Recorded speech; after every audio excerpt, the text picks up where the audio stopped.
Hello, everyone. My name is Luis. Thank you again for joining Woodside SDA Youth. And like the video we did yesterday, this year, 2021, we have embarked in a new journey. And that journey is to read the entire Bible in 1 year. Yesterday, we read Genesis chapters 31 to 33. And today, January 11th, we read chapters 34 to 36 of Genesis. So, in this very brief video, we would just like to discuss what we learned, what questions do we have, and what we can apply to our lives. So, in Genesis 34, we find about what happens to Jacob's only daughter, Dinah. It is actually a very, very sad story. She actually gets raped by this guy named Shechem, who lives in a place also called Shechem.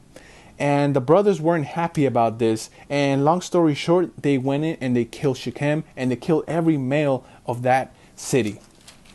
Then in chapter 35, Jacob has to flee now to a new place called Bethel because his sons just killed everyone in that place, in that city. And every neighbor over there, every neighboring ally, they were going to come and destroy Israel and his family for doing such an atrocity. So then they decide to flee. And as they were fleeing, unfortunately, Rachel, Jacob's favorite wife, the wife that he loved the most, has a son called Benjamin. But unfortunately, she dies in labor. Then in chapter 36, if you're planning to have children very soon, I suggest you read chapter 36 because there's tons of names that I never heard before. It talks about the family of Esau, how they became leaders and how they became chiefs and also kings. And I think this is also very important, even though it has a bunch of names and we kind of like to skip these chapters that we just see a lot of names. I think it's actually very important to know the stories of the descendants of other places, because later in the Bible we can better understand the rivalries and the wars. So, like I said, we like to address three things in these very short videos. The first one is, what new things did I learn? Even though you may be familiar with the story, there's always something new that you know that you probably didn't know before. The second thing is, what questions do I have? What kind of confuses me about the reading? What, catches my attention and I want to know more about? The third one is, what can I apply to my everyday life? And that is very important because we're not just reading these just to, make a check mark next to it so that we can say that we read everything. We want to get a message from here because God wants to speak to us through the Bible. So, the first question, what new things did I learn? In chapter 34, this is something new that I learned. When Shechem rapes Dinah, Jacob's daughter, he offers himself to marry this woman, marry Dinah, and he says, I'm willing to do anything. You wanted me to get circumcised? I'll get circumcised. Not just me, my father, everyone in my house, everyone in my city is going to get circumcised. Now, I knew that, but I used to think, oh man, this guy is actually kind of good. Like, even though he raping is terrible, like he's actually willing to get circumcised, which is a very painful thing to do. Not just him, his father and every other man. Like that circumcision is something that comes from, the pact with God. And they're willing to do that. So like, man, these guys are actually good. So I kind of felt bad when the brothers, specifically Reuben and Levi, Simeon and Levi, actually go and kill these men. I actually kind of felt bad because I used to think, man, these guys are actually willing to join them. But now that I'm reading the passage, I realize that maybe Shechem wanted to get circumcised just to marry Dinah. But every other man, it says here that they were thinking, man, if we get circumcised and we kind of join cultures with Jacob and his family, we can take advantage of their possessions. We can take his property. We can take his daughters. And they're just thinking about themselves. They're being very selfish in their thoughts because circumcision is something very, very important. It's like a pact that you have with God.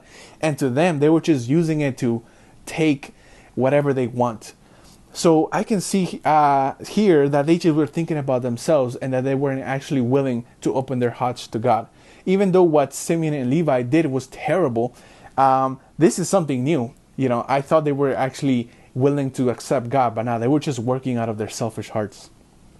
So, the second thing, what questions do I have?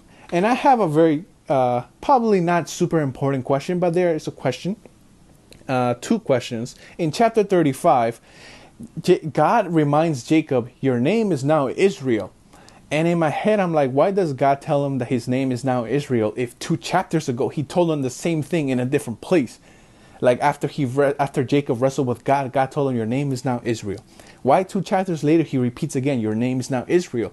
Why the repetition? Why say these things twice?